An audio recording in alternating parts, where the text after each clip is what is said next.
Oh, I'm used to working in the studio and I have a lot more time. Oh no. Oof.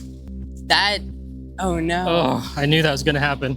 Uh, Hey, today we're gonna go paint down at the creek. This is Crooked Creek here in Arkansas, and I've got Timothy with me today. And Timothy is an excellent painter. He's only 16 years old, but he does wonderful watercolors and even sold quite a few already. Yep. Yeah, do commissions and all of that. So we're gonna go over and do some plein air. We're both pretty new to plein air painting, so it's gonna be an adventure. Come on and join us.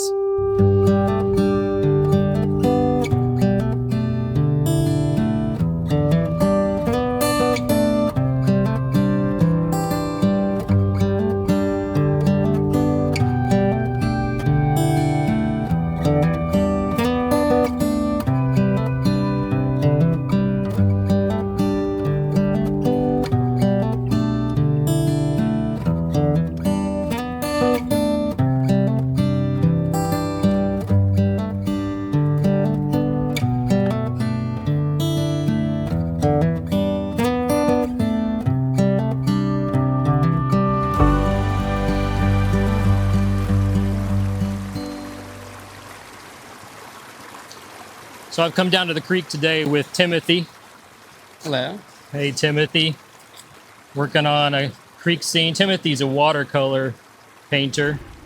And both of us are pretty new to plein air painting, so we're both kind of figuring this thing out. So Timothy, you've only been doing plein air for a few weeks. Is that Yep. right? Yeah. Mhm. I've only been doing it I've only been out a few times, maybe a couple months, really pretty regularly now.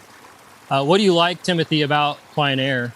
Well, you're actually in the scene and you get to see what you're painting, and you're not just sitting and looking at a picture. You're Yeah. actually looking at the landscape.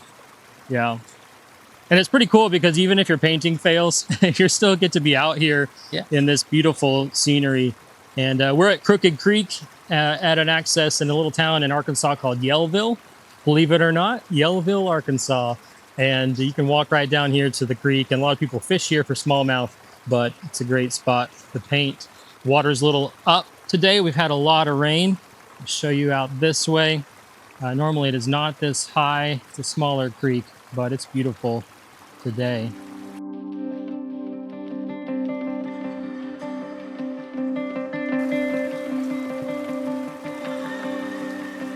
So what's the hardest thing so far about plein air painting? Well, I'm used to working in the studio and I have a lot more time. Oh no. Oof. That, oh no. Oh, I knew that was gonna happen. Ah. The best thing about plein air might be being out here in nature, experiencing all of this. But the worst part of plein air for a pastelist just happened to me. Gust of wind came and I lost some pastels in the creek. Unfortunately, I was able to salvage some, but many of them are already falling apart in the water. But I'm going to salvage and get back to painting. So I did some salvaging. Some of the pastels were still a little wet, but I'm letting them dry out here in my box. And this is the result. Things are a little mixed up. Definitely missing some, a little bit of broken, but not as much broken as I thought. But we'll press on.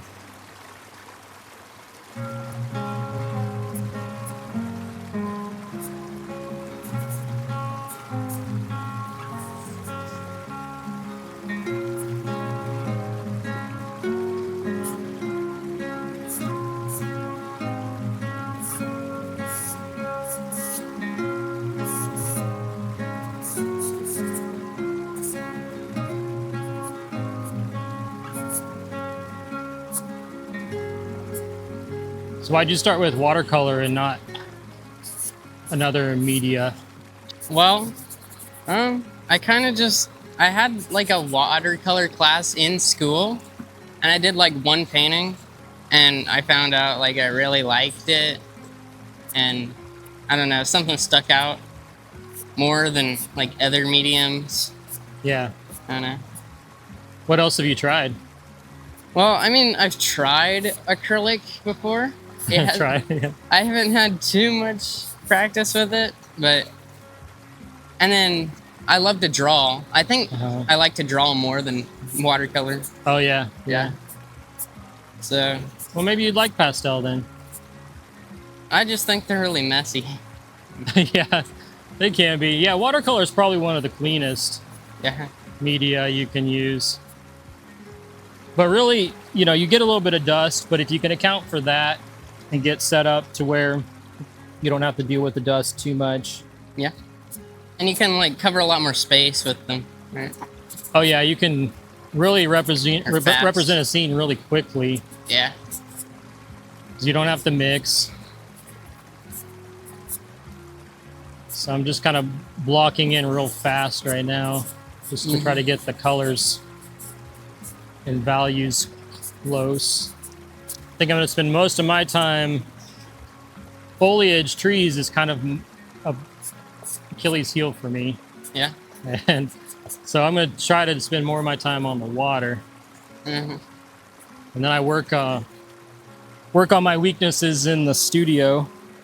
Yeah.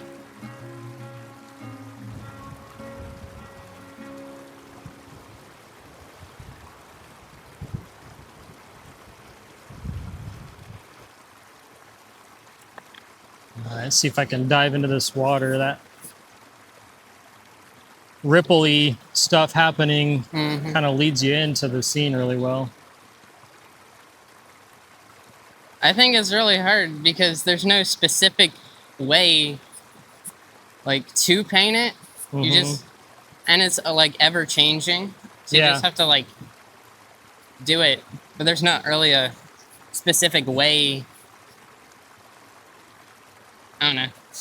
Yeah, I get what you're saying. I think a lot of, and you get real detailed in your paintings, and I think that's probably part of it. You kind of got to get used to painting the, I don't know, for lack of a better term, the spirit of the water, or the nature of the water, like just the stuff that's, Yeah, like the flow. yeah, just marks and brush strokes and things that represent. It doesn't have to be exactly what you see. Yeah. It And just a lot of has- people get caught up in just trying to paint what they see instead of just trying to capture the essence of it. Yeah. You just have to know that it's water. Yeah.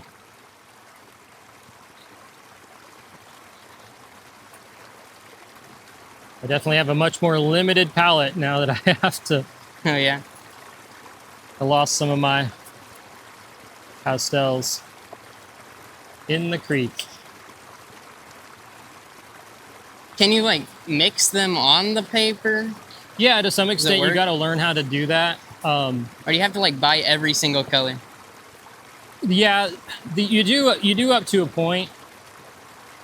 Have to have a pretty good variety.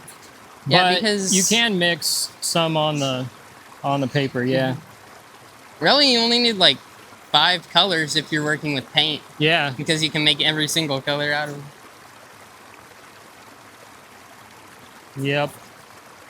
Like, and that can be the problem with pastel is, yeah, you can do a little mixing on the page. So we mix a couple ways. Like I can lay down one color and then I can lightly glaze over the top, or scumble is what we call it. And then the one that's under will kind of bleed through the gaps in the one that's on top. Do you like blend them together? You Or can just blend them. leave There's two different ways. So this water, blue water is too blue, but I put a blue under there because my goal is, it's got that blue from the sky reflection, but it's really a lot greener. Mhm. So if I start with a brighter blue, kind of work that into the paper, Oh, yeah. and then if I come back over with, if I've got it, something, say something like, it's probably too light, but I can drag this over and then I can lighten it, I can darken it, I can adjust the color.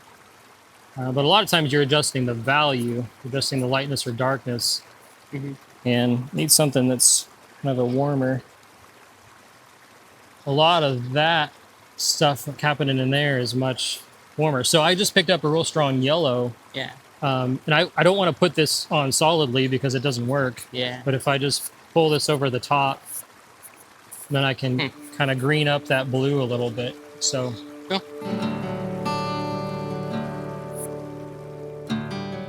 it's also tough. The light always changes. Right? Okay. Like it's really sunny out here some. It's nice. Mm. Nice that we have some cloud cover, but then it changes the lighting. So I'm trying to decide, do I want to make it kind of sunny? Mm-hmm.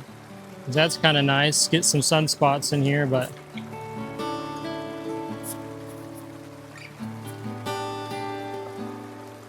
I know you want to be a professional artist, and you've already sold quite a few. But do you have ideas for like what that looks like? What kind of professional artist? Or Well, I'm looking to own my own gallery someday. yeah, Yeah. did you do that here in Arkansas, or are you looking somewhere else? Or Well, I don't really have a too early? plan about where Yeah. right now. I'm just kind of focusing on, like, Just developing? yeah, like putting myself out there Mm-hmm. and Get that foot in the getting door. a following first. Yeah, that's a good idea. I'm trying to learn to punch up the color when I'm out here, because I do that when I'm in the studio. But the way that I normally do that is I'll take photos, reference photos, and then I'll use like a photo editing app and adjust the colors and values and things in the photo. But you can't do that out here on the fly, so I'm still trying to learn to do that in my brain. Do you usually go out and like take pictures to paint, or do you like find some online? Or... I always work from my own reference photos. Yeah. And there's a couple of reasons for that. One is copyright. Mm-hmm. Copyright is it's just incredible that we have such good copyright law. Yeah. And I don't know that a lot of, especially new artists, understand how valuable that really is, because you don't have to go and apply like you would for a trademark or a patent or something. Some artists think, oh, I got to go apply for a copyright. You don't apply for it. If you create something, then it's yours. Mm-hmm. And copyright just means you have the right to copy and distribute whatever you create. So it applies to books and all that, but it also applies to our art we make. So if I make something from my photos, then I can be assured that it's protected by copyright because it's completely original. Yeah. And then I don't have to worry about violating somebody else's copyright if I use a photo and then go try to share it online or sell it.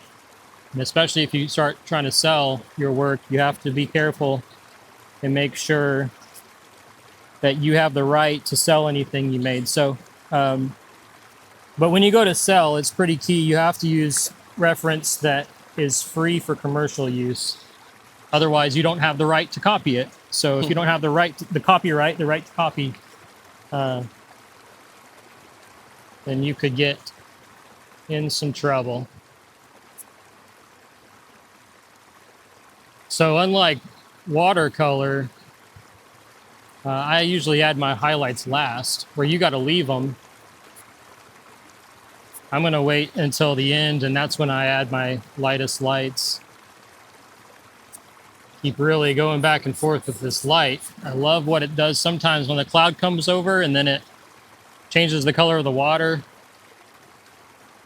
But then sometimes the sun comes out and that's nice too. So that's violet, I think. And one thing I will say, our art scene in Arkansas, unfortunately, is a little limited. So it's nice to find other artists nearby to work with and talk about stuff with. And So we're getting close.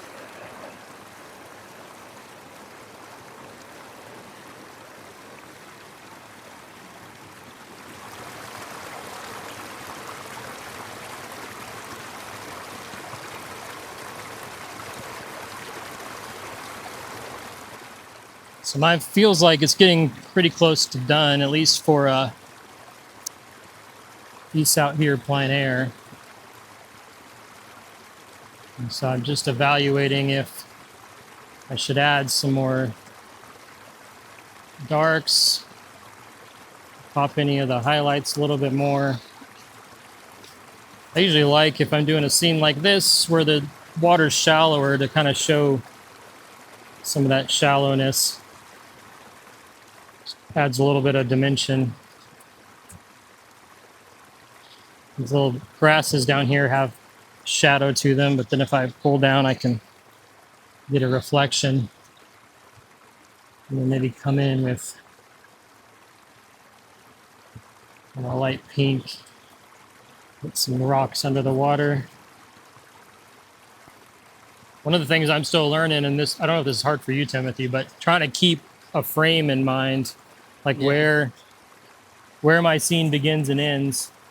Because I want to paint these rocks, but those are they're off the panel. They're somewhere else. Mhm. So I gotta stop myself. All right, and I'm deciding, should I spray it with some alcohol? I use alcohol to add a little bit of texture. Now it'll dry a lot lighter than that, but since we don't have wet media and I can't do flicks of paint or anything, I can use a little bit of alcohol and add some nice texture. I think the other thing I like about pastels, which you could probably get this with paint eventually, but I know which pastel to reach for sometimes because I use them enough. And if I need something, but you got to go mix and remember how you mixed that color before.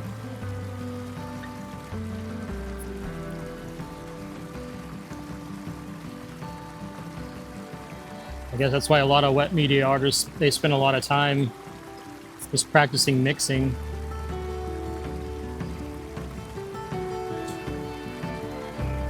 You done? I think so. I think I'm done. Trying to decide, take one last look.